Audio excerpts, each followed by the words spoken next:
নমস্কাৰ বন্ধুসকল, আকৌ এটা নতুন ভিডিঅ' লৈ আপোনালোকৰ মাজলৈ আহিলোঁ।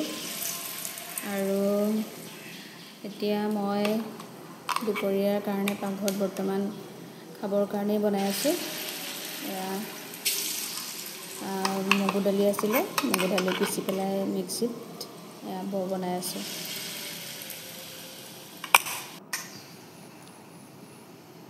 আজিও ঘৰত দুপৰীয়া সাঁজটো নিৰামিষেই হৈছে, কাৰণ ঘৰত বেমাৰী মানুহ আছে, গতিকে নিৰামিষেই বনাবলগীয়া হৈছে।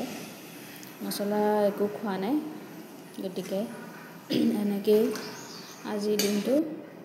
আৰু এইফালে দেখিছে এয়া চাউল, এই চাউলখিনি আছিলে কণ্ট্ৰলৰ চাউল হয়। এইখিনিৰ মানে কি হয়, কণ্ট্ৰলৰ চাউলখিনিত খুব এনেকুৱা ডাঙৰ ডাঙৰ অলপ ডাঙৰ ডাঙৰ বগা বগা এনেকুৱা চাউলটো মানে আপোনাৰ ভাঙি নাযায়, তেনেকুৱা বাছি আছোঁ।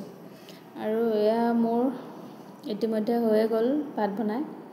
এয়া দেখিছে কণী ভাজি ল'লোঁ, ভাত কেৰেলা এটুকুৰ, আৰু এইফালে মগু দালি বৰ। এয়া মই এতিয়া খাবলৈ ৰেডি কৰিছোঁ আৰু এয়া বহিছোঁ খাবলৈ। বৰ্তমান ভাত খাই আছোঁ। বতৰ বেয়া হৈ আছে, বতৰ এপৰো হৈ আছে। কি হৈছে নাজানো, বতৰটো এইকেইটা দিন ইমান বেয়া হৈ আছে। কাপোৰ কানি একো শুকুৱাই নাই, ধুলেও কাপোৰ কানিবিলাক নুশুকোৱা হৈছে। আৰু এইফালে দেখিছে মন্দিৰৰ পৰা এয়া আনিলে এপাহ পদুম ফুল। কেনেকুৱা লাগিছে বাৰু পদুম ফুলপাহ? ধন্যবাদ।